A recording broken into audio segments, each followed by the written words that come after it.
Turnover ng Rina. Ang katotohanan. So, it will all depends on the interior and furniture. Furnitures lang po nagkakatalo, no? Pero yung color ng ano, ganyan din po, di ba? So, actually, meron din nila yung parang cream. Depende sa, may papag-clean up naman din eh. So, ito yung back door. Yan. Open space na pwede gawing labahan. Dirty kitchen. Tapos, Yung CR, sabi, nakakulak siya. half tiles lang siya. So, half lang. Tapos, kayo na po bahala maglagay kung ano, kung ipapatiles lahat yung buo. Okay. Tapos, dito po yung... Actually, yan, Kat, let's say, ayaw mo ng kitchen or lababo dyan, pwede kang sumulat sa Camellia, subject for approval. approval na ipatanggal mo yan. Pero i-turn over sa'yo yung ano, Lababo. area. Ah!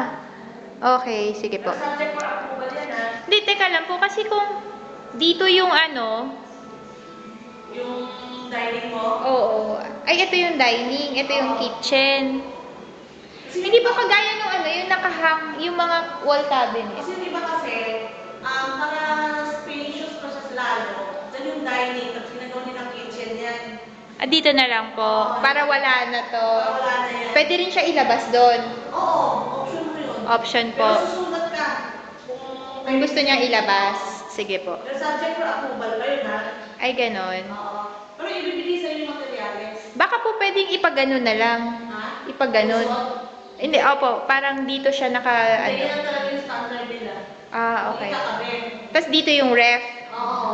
Dito yung ref, tapos dito yung TV. Kaya, aakyat muna ako. Tapos ano po, di ba sliding yung bintana? Hindi ito. Paakyat.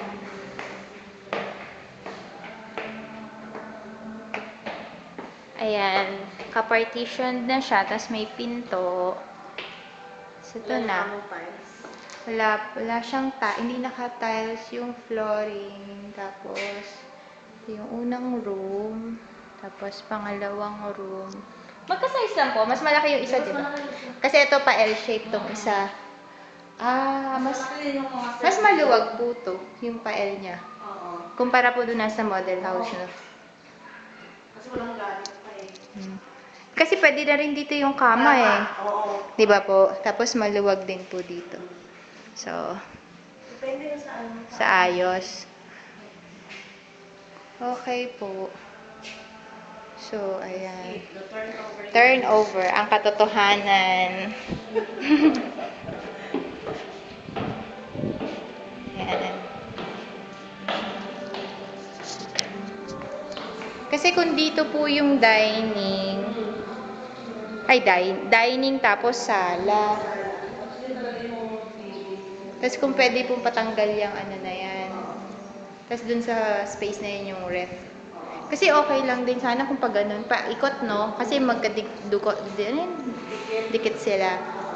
Sige, tanong ko na lang po siya kung gusto niyang sa labas na lang yan. Kasi may space naman po sa labas. Ibibigay naman po yung materials, diba? Basta subject for approval na kasi minsan. Ah, okay po. Sige po.